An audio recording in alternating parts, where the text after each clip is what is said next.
Okay, there we go. So here we are. Everybody, I'm so honored to welcome Stephen Howard to this conversation. He is an award winning author of 26 leadership business, professional and personal development, decision making, and societal changes book. Stephen was named one of the 2023 top 200 global biggest voices in leadership in recognition of his thought provoking, leading edge, thinking on leadership. He was named to the 2023 CREA list of top influential leaders for his thought leadership and writing. Stephen is well known and recognized for his international and multicultural perspective, having lived in the US for over 30 years, Singapore for 21 years, Australia for 12 years, and in Mexico City for 3 years. He currently resides in Phoenix, Arizona, probably one of the few places where hot leadership can be taken quite literally. What do you say, Stephen? Definitely, although we're now in beautiful, beautiful fall weather in Arizona. We've gotten past our heat wave. Oh, that's good to hear. It's a pleasure to have you here today. Thank you so much for being here. Thank you, Caroline. I'm looking forward to a great conversation. So let me ask you, for everyone that is watching this, if we want to know something about you that is not in the internet, can you tell us anything we cannot? Okay. Yeah, no. I used to be a scuba diver. When I lived in Asia, I was a very avid scuba diver. I've done roughly 380 dives in my life. I was trying to get to 400, but didn't quite get there. I've spent, between my flying around the world on business and my scuba diving, I think I've spent more time in the air or underwater than on the ground. Wow, that's interesting. Very nice. I never imagined this, and probably a very interesting world to be in too. Particularly today, there's diversity, but no divisiveness under the water. Everyone gets along with each other, I unlike like on land. that. We could learn a lot from that. That's for We sure. could. Stephen, so before we get to our first question, let me just show everybody the cover of this remarkable book. Everyone, this is Partnering Successfully with American Firms, and this is co-authored by Stephen and Ali Shami.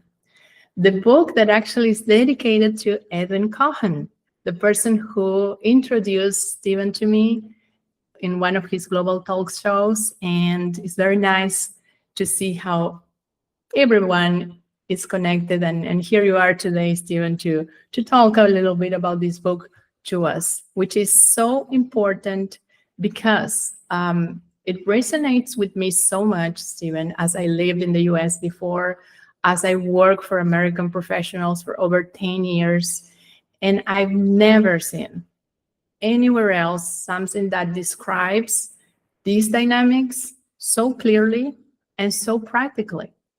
So my question to you is, what brought this book to life and what gap does it fill? Well, first of all, thank you for your kind words about the book. Ali Shami, who's a former senior manager at the Boeing company, he worked for Boeing for like 30 years or something. He called me, and also he was introduced to me by Ed Cohen. So the circle continues here. Ali called me and said, I want to write a book. I said, good, I help people write books. What can I do for you? And I started talking about the process of writing. He goes, no, you misunderstood. I want to write a book with you. I said, oh, okay. What do you want to write about? And he said he wanted to write about how non-American business people don't understand the American business culture. I said, that's a great topic. He had done some research, and there are a lot of books in the market for Americans on how to do business internationally, how to do business globally, how to overcome some cultural divides. But we couldn't find any book that specifically addressed how do non-Americans understand the American business culture and deal with American corporations and American business executives. And so we saw that was a great niche. And so we We got together. I was living in Mexico City at the time. He lives outside Seattle.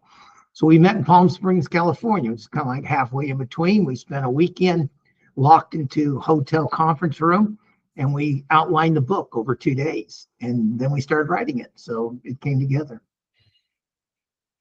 Those amazing connections that really make a difference in our world. Because let me tell you, Stephen, I search online, to see if there is anything similar to this in Portuguese or in English, and there I couldn't find. Like, there's how to work with international companies, how to work with international clients, but nothing like this. And I have so many clients nowadays working for American professionals or aiming to do so. This is a game changer for us. Good. So what advice would you give to someone like my clients that want to be noticed by American companies or sought after American businesses? Well, that's great concept, Carolina. Great question. I think the advice to get noticed by American business people is create a niche for yourself, number one, but also try and create some kind of subject matter expert. American businesses, one of the phrases you'll see in the book often, one of the phrases I'll use today several times, I'm sure, is for Americans, time is money. And so they want to know what you know, even before we meet. Unlike most of the world, which wants to build a relationship first and then find out what you know. The Americans want to get down to business quite quickly. So to get noticed, get published, to get writing articles on LinkedIn about your expertise or about your innovation, or write a book or whatever. You can speak at conferences. Get noticed in that way, and then you'll be sought out by American businesses. And there are so many great companies around the world and great leaders around the world, but in many parts of the world, humility is a key strength. Well, believe it or not, in the United States, humility is not a key strength. We Americans like to boast. And so you see a lot of people doing great things around the world, but they don't publicize it. They don't put press releases out about it. They don't talk about it. They don't speak at conferences and say, this is what we've done, or this is what we're capable of doing. And so they go unnoticed. So you have to have a little bit of that desire to publicize yourself, build your brand, either your corporate brand or your personal brand. Yes, and it's true that's very interesting, because many people don't realize is that, right? There's so much good professionals out there, but what we don't see, we don't remember to, right? So, and there is this other thing that we learn from America, from Hollywood, about American culture, about the lifestyle and so on, but I don't think that we really learn about how business culture works. So does the world really know how Americans want to be treated business-wise? No, they don't, and they get frustrated by that. And because as human beings, we have our own cultural tendencies, we have our own characteristics, and we want others to be like us. But again, that phrase "time is money." You get somebody from India, for instance, dealing with somebody from the United States on a phone call, and the Indian person will want to ask questions and talk about what the person did on the weekend, and the American's going to say, let's get down to business. I'll tell you a funny story here that illustrates this. This comes from Ali. Please. He was in Italy one time and dealing with one of his Italian airline customers, and the person came running up to him on Monday morning. Ali, why is so-and-so mad at me? And Ali says, I don't know what he's talking about. He said, yeah, he's obviously what did I do to upset him? He sent me this email. And Ali read the email, and it was straightforward. It responded to this gentleman's questions, blah, blah, blah. And Ali says, he's not mad at you. Why do you think he's mad at you? And the Italian guy said, because he didn't ask anything about my weekend. He didn't say hello. He just said, in reply to point one, here's the answer. In reply to point two, here's he must be mad at me.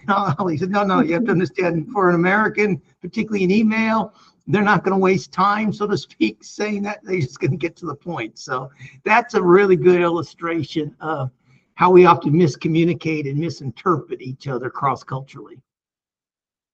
Yeah, absolutely. It sounds so simple, but really it changes how people perceives you around the globe. And as you said, we learn one way to communicate, and in our schools, in our high schools, right? We learn one way of communication, one style of communication.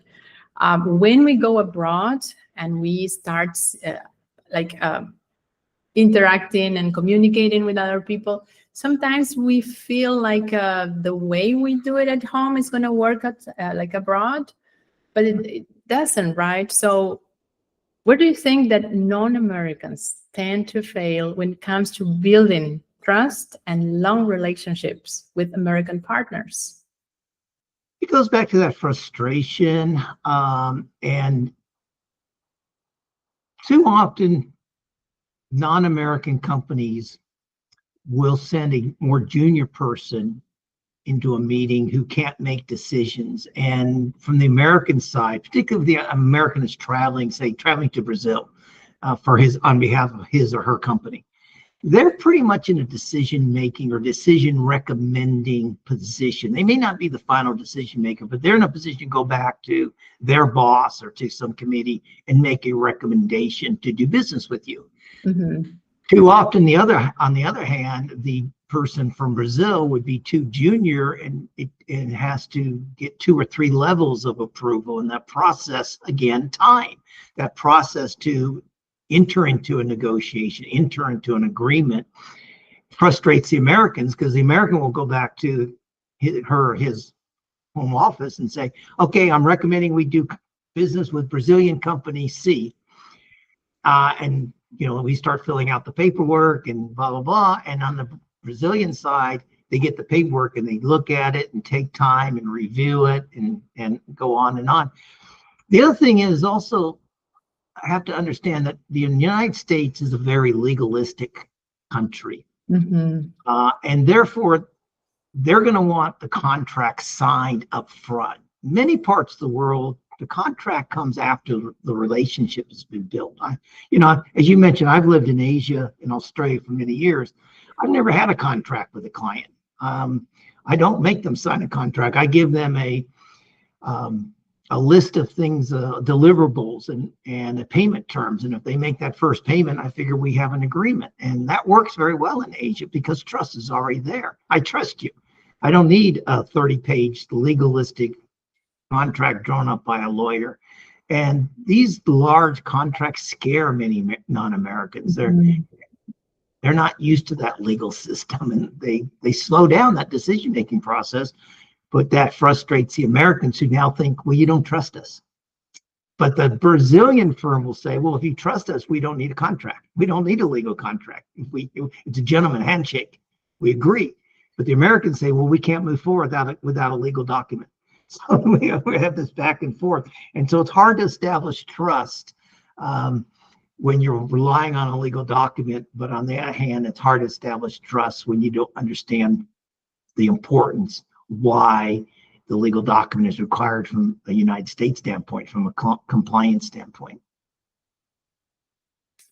It's a really eye-opening perspective. And I think everyone that is currently working with American companies or clients should have this book, as a guide, because it shows us like even a checklist. I love the checklist you did. Like, how would you answer these questions? Like to know if you really understand how to work with American professionals, right?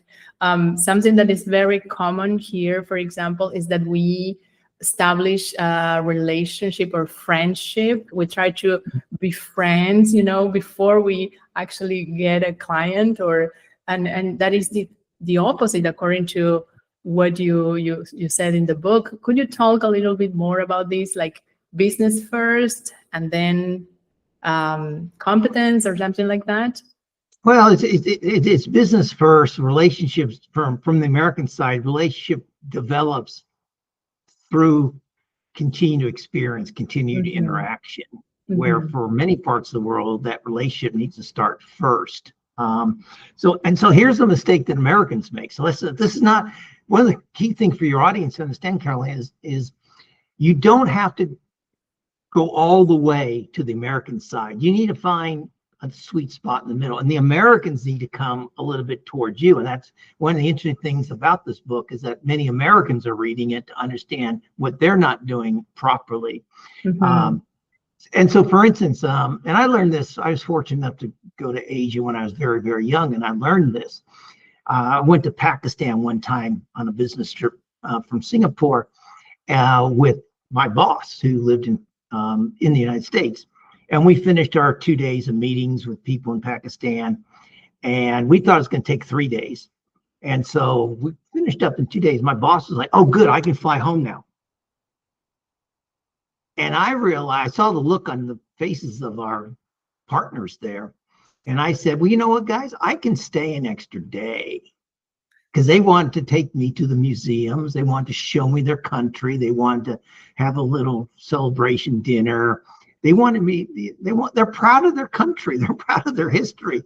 And so I said, I'll stay the extra day. My boss did fly off, and he was an older American, and he wanted to get back to his family, which is understandable. But you have to understand, sometimes it's better take that extra day and build Mhm. those relationships, particularly early in the stage of developing, negotiating, creating a working relationship, rather than just fly off immediately.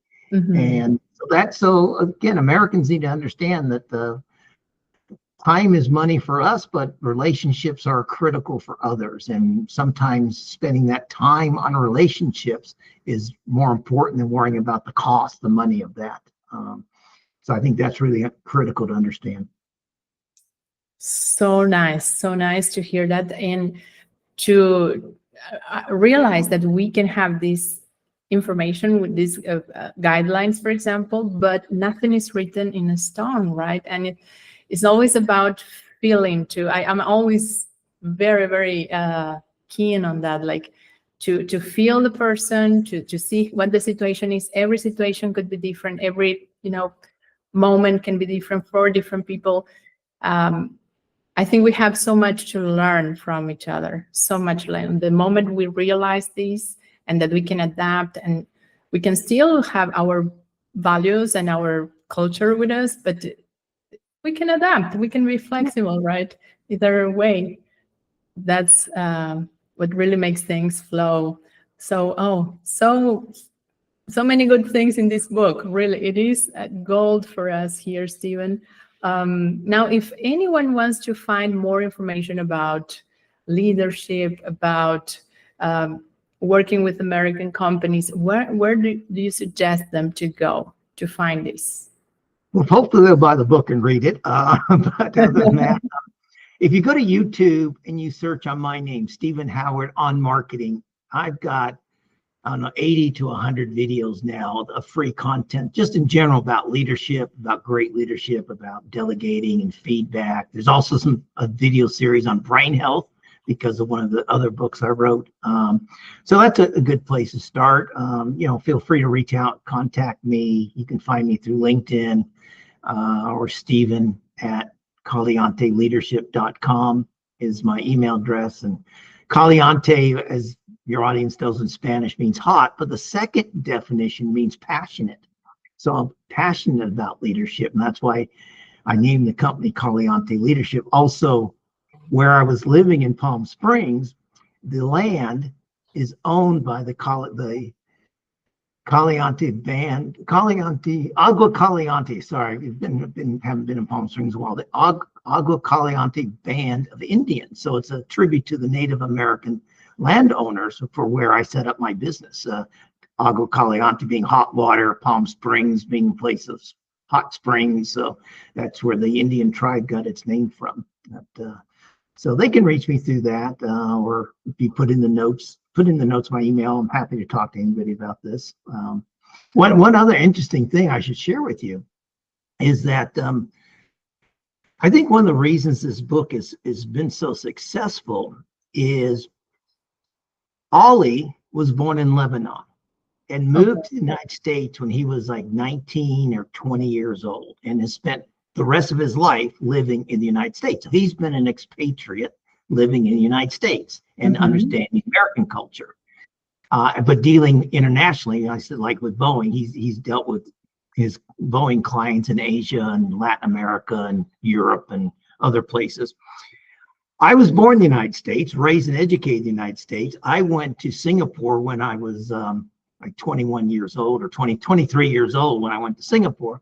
And I've lived most of my adult life outside the United States, sometimes working for American firms, sometimes working for myself, but dealing with international cultures as an adult. And so really interesting that we both see the world fairly similarly because of our experiences, but we approach it from opposite ends. I approach it with the American mindset, and he approaches it with a Middle Eastern mindset. And I think that's why the book clicks, quite frankly.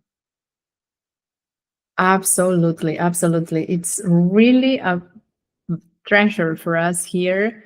I'm going to tell you, Stephen, I'm using this book with my students in the classes now, because we won't find in this moment anywhere else a guide that is so clear, and as you said, from many perspectives, that is really is eye-opening. That's what I want to say. Great. Well, I hope the tips work. And, I think, as you alluded to, we're all humans. Just respecting one another, we can learn from one another. And we have to, and what I mean by adapting, like I said earlier, when I go to Japan, I put on a coat and tie. Japan's a very formal society. I lower my voice. I'm quieter. I'm more subdued because that fits in with the Japan. So I'm adapting. I'm not changing myself. I'm not being false. I do that because I want relationships with my Japanese customers, my Japanese partners, and I want to approach them in that way. The same way when, somebody comes to visit me from another country, I'm happy to, take them to an American sporting event, take them to a basketball game, or take them to see American museums, or get introduced to the American culture so they can learn about the American culture. So it's really about being flexible and adaptable, and understanding, the other person. That's really and that's how you partner successfully. That's really what it's all about. Amazing. I'll put under the video all the links and contacts so you can reach Stephen if you're interested to learn more about these, to get any sessions with him or the books. Stephen, I'm so thrilled to have you here today. Thank you so much for your time, and I'll see you around in other of our meetings. Thank you so much. Thanks, Carolina. Great conversation. Nice seeing you. Nice to see you. Bye-bye now.